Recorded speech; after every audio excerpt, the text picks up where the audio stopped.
I hear a lot of people talking pros and cons of or the case that real estate's not gonna go down, and I'm a simple man, and a lot of these people are smarter than me, but, if it's unaffordable, that's really what it comes down to. If people can't buy a home, who's going to step in for the demand of homes, right? If homes come become on sale or sell, no one can buy it, no one can afford it.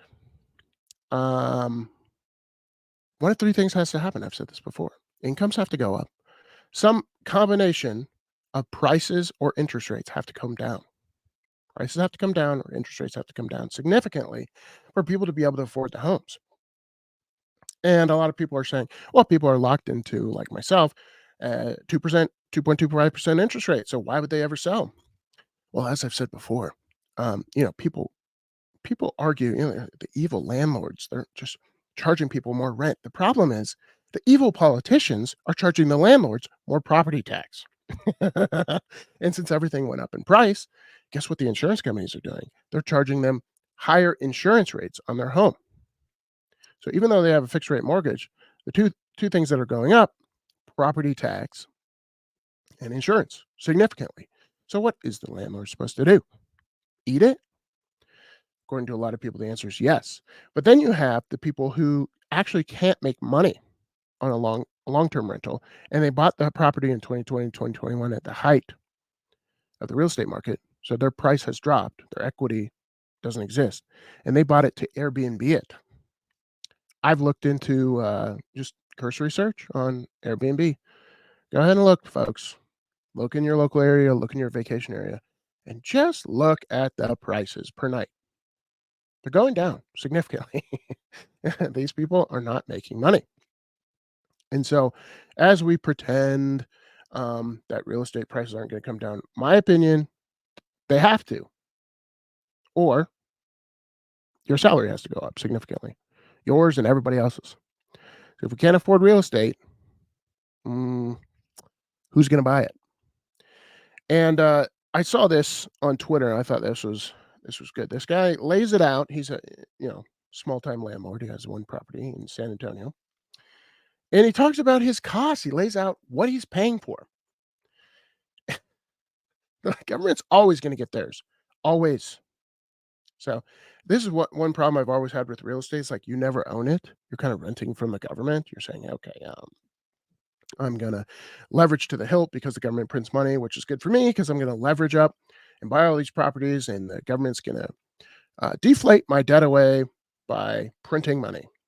That seems like a good plan, but you never really own it because the government's gonna come in and say, hey, we're gonna have to raise the property tax. Oh, I can't afford that. Oh, no problem at all. We'll just take it over. Take it off your hands.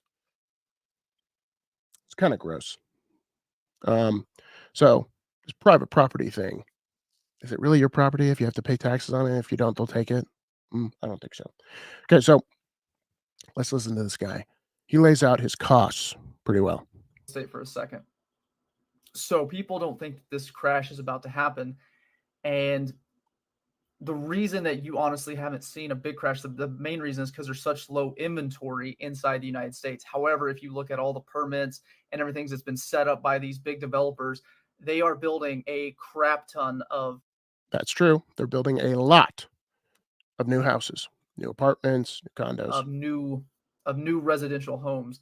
So you have that, but then there's also something else that you have to figure in is the amount. By the way, these big builders, they're offering incentives, buy down on the rate, and et cetera. So a lot of new home builders, Lennar, the big ones, are offering first-time home buyers buy downs on the rate, but they're temporary, like 1 or 2 years, and then you have to pay the going interest rate.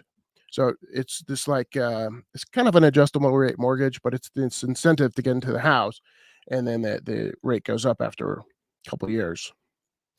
As soon as you get it off Lennar's hands, it's in the bank. It's the bank's problem, not ours. Of foreclosures that are about to happen. We've seen a rise recently in the amount of foreclosures, but also just the fact of Airbnb. Airbnb is something else. A lot of people bought all these houses to do short-term rentals, and now you're seeing a huge revenue drop in Airbnbs across the U.S.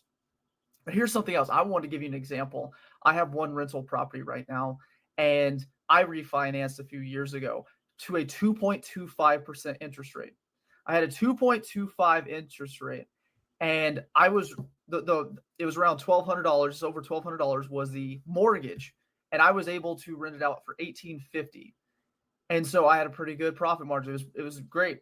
And then last year I got hit raise in property taxes in Texas, down here in San Antonio. And just so you know, those of you who aren't landlords, I'm not one. But if you rent property, hey, my sink's broken. This guy has to pay for it. Hey, I need a new roof. This guy has to pay for it.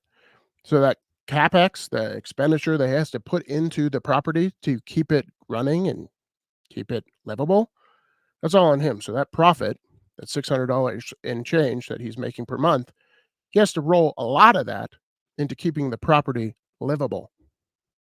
Antonio, raising property taxes, that bumped up my mortgage to over $1,600. Okay, took a huge chunk of my profits, and I'm still got some money. Okay, it's all good. Just got my estimated mortgage that's going to be hitting in November over $1,900, $1,960, I believe. I'm renting it out for $1,850. So now I'm in the hole. And I'm thinking about, like, I'm in a good situation and I can cover that, but I think about all the people that have bought properties, especially in these last 2 years, that were overpriced, that had a high interest rate. And what are they doing whenever property taxes and things like this? They're going to go into whole thousands of dollars. I can't imagine. I'm trying to imagine if I'm going in the hole in just 2 years, my mortgage went from $1,200 to over $1,900 just because of property taxes and some insurance increases. That alone, what the hell is everyone else going to do that has a 5+ interest rate and they see property taxes go up or any of these extra costs? Everyone wants to bitch at the landlords saying, oh, they're just money grubbing. Like, no, man, you don't understand. You don't understand what we have to pay for on our end, along with maintaining the property. It's just, I don't know. I don't know how people are going to do it. And so I see a lot of people probably going to be in a similar situation as me, where they had everything set up nice, and then things that you can't control, taxes, insurance, go up, and then all of a sudden you're losing money owning this property. So what's going to be the natural thing that you're going to do? Most of those people that can't afford it, they're going to sell. So you're going to have a much higher inventory just because of that, of more people that are struggling and selling their homes. So I don't know. That's one fact. That's one thing I'm personally experiencing. I'm not going to sell my home right now, but it's just something I'm looking at, and I'm trying to wonder how everyone else is able to do it with these high interest rates. And when they bought the house, how much is their mortgage, and how much can they afford to lose each month? Because I know what they're able to rent around in these certain areas. So it's one of those things. I believe inventory is going to continue to go up. People are going to start selling off their places more. Price is going to drop. You're going to see it happening soon. I'm no real estate wizard, but everything he said makes sense. When I say I'm no real estate wizard, there's people that have been investing for years who disagree and say prices will continue to go up. A lot of the people that have a 2.25% interest rate or below 3, they cash out refied. Cash out refied, meaning they refied and their house is at a higher price. So they took money out and now they don't even have equity in their home. Uh-oh, got a problem. And then you got these landlords who have higher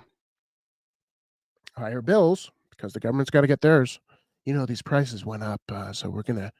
That's the one thing the government's really good at. Really efficient. They send out these property assessors, super efficient when prices go up. It's just a double check. Oh yeah, you owe us more in property tax. It's so hilarious to me. It's like everything's inefficient except for tax collecting. Pretty good at that. But I look at it pretty simply. If you're in the market to buy a house and you can't afford it, don't buy it.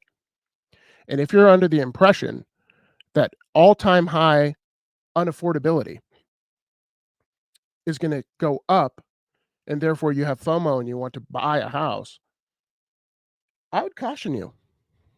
I very much caution you on doing that. And hey, if you can afford it and you're going to buy all-time high unaffordability, go for it. But to me, it's disenfranchising so many people. People are getting pissed off. They're starting to outlaw Airbnb in places like New York. What are all these places gonna do? These people that have Airbnbs and these places that they can't afford to rent at the prices they need, what are they gonna do? They're gonna put it up on the market. And prices are set at the margin. So, that's my opinion. And if you're trying to time it, probably not the best time to do it when, it's at all-time high of unaffordability. My humble opinion. Let me know what you think. Do you agree with this guy? A lot of people are in this boat, like, they have a low interest rate. I didn't cash out refi, but my insurance went up because guess what? The house is worth more, and to replace the house is gonna cost more, so the insurance company has to cover that cost. And, what do you know? My property tax went up. Is it everyone's income going up commensurate with that? The answer is no. It's hilarious. Only efficient part of government, tax collecting. But yeah, this again, if we're looking at history, houses don't fall off a cliff. They just slow grind down. Look at the prices; they're grinding down. The question is, are they going to continue to grind down? That's a question you'll have to answer yourself. But if you can't afford a house, don't buy it with the hopes that interest rates will go down or your income will go up. That's usually a recipe for disaster, my humble opinion, not financial advice. All right, let me know what you guys think in the comments below. See you on the next one. Peace.